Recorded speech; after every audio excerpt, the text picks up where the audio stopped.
La deuxième technique qui est utilisée dans la thérapie manuelle énergétique TME, c'est la digitoponcture. Seulement, au lieu d'utiliser des aiguilles, on utilise les doigts pour stimuler des points précis d'acupuncture sur les trajets des méridiens. Et en fait, le fait de stimuler ces points, ça permet de favoriser une circulation fluide du chi, le chi ou le ki, qui est l'énergie vitale, et ça va permettre à l'énergie de circuler dans les méridiens. Et je vais vous expliquer un peu ce que c'est que les méridiens.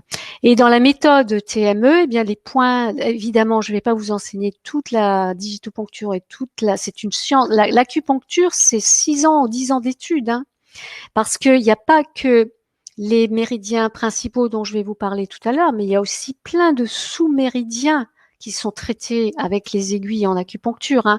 Donc là, ce que j'enseigne dans cette formation, ce sont les points essentiels de digitoponcture sur les méridiens principaux, qu'on va stimuler sur le trajet des méridiens d'énergie principaux, qui sont au nombre de 14, afin de soulager les maux les plus courants, tels que les migraines, les vertiges, les douleurs dorsales, les sciatiques, la nausée.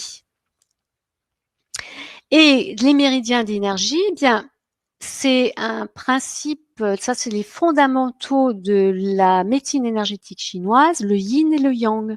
Tout fonctionne dans ces deux polarités opposées qui s'équilibrent l'une l'autre.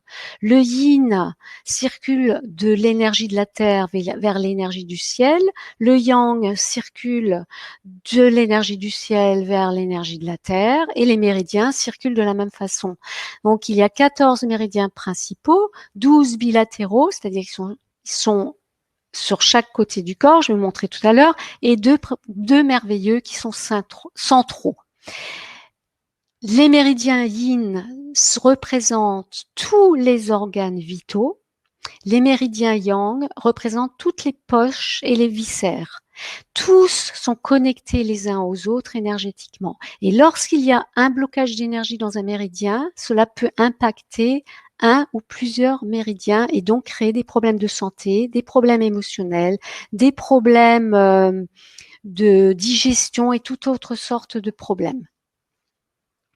Là, je vous montre un exemple de trajet du méridien du foie, qui est un méridien yin, organe vital égale yin.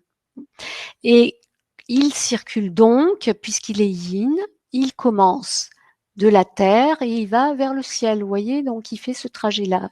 Là, c'est le premier, c'est le point F3 fois 3, et puis il va circuler comme ça. Jusque là, il s'arrête là, et de l'autre côté, pareil. Donc en fait, on va stimuler des points de digitoponcture avec le pouce ou avec un doigt pour débloquer l'énergie qui est bloquée. Alors, il y a bien sûr dans la formation, j'enseigne tout cela, comment on sait que c'est bloqué, etc. Il y a des moyens très simples de le savoir, et on le sent aussi en magnétisme. Donc là, c'est aussi par rapport à ce que va dire la personne. Si elle a des problèmes de foie, on sait il y a sûrement le méridien de foie qui est impliqué, mais ça peut être aussi un autre méridien, parce que comme ils sont interconnectés ensemble, c'est pas parce que c'est là que il y a une douleur de foie que le problème est là. Il peut se situer sur un autre méridien. Donc on va voir tout ça. On apprend tout ça dans la formation pour aller stimuler le point qu'il faut. Alors le foie, c'est lié à plein de choses. Le méridien du foie, c'est lié au foie déjà, qui est un organe vital, qui est très important, qui est purificateur, détoxinant, qui a beaucoup de fonctions. C'est un des organes les plus gros du corps, et également lié à l'émotion, aux émotions et à l'élément bois, parce que c'est aussi tous les éléments. Il y a 5 éléments en médecine énergétique chinoise.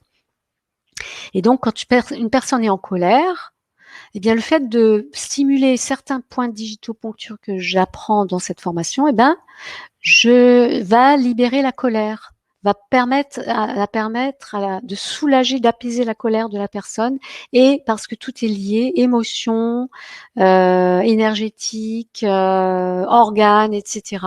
Si on est tout le temps en colère, ça a un effet sur le foie, c'est pas bon pour notre foie. Et si on libère l'énergie et on relance l'énergie, ça va apaiser l'énergie du foie et donc apaiser la colère. Voilà, j'espère que c'est assez clair. Pour donner un autre exemple de trajet énergétique, on a le méridien de l'estomac. Vous voyez, cette fois-ci, il est yang, c'est une poche, l'estomac, donc c'est un méridien yang. Vous voyez, il fait un trajet assez compliqué. Il commence sous l'œil et puis il fait tout ce trajet-là. Il repasse par là, il va derrière le dos, il revient par là, il descend, il fait ce trajet-là, hop, tout ça, il passe par là, il va jusqu'à l'orteil, jusqu'au bout de l'orteil. Et de la même chose de l'autre côté. Et dans cette formation, en fait, j'enseigne des points essentiels qui vont permettre de libérer des problèmes digestifs parce que l'estomac, le méridien du foie est lié à l'estomac et aussi aux problèmes digestifs. Donc, il y a des points là, il est aussi lié à d'autres choses parce qu'il y a aussi des problèmes de tonus musculaire qui peuvent être dans la formation.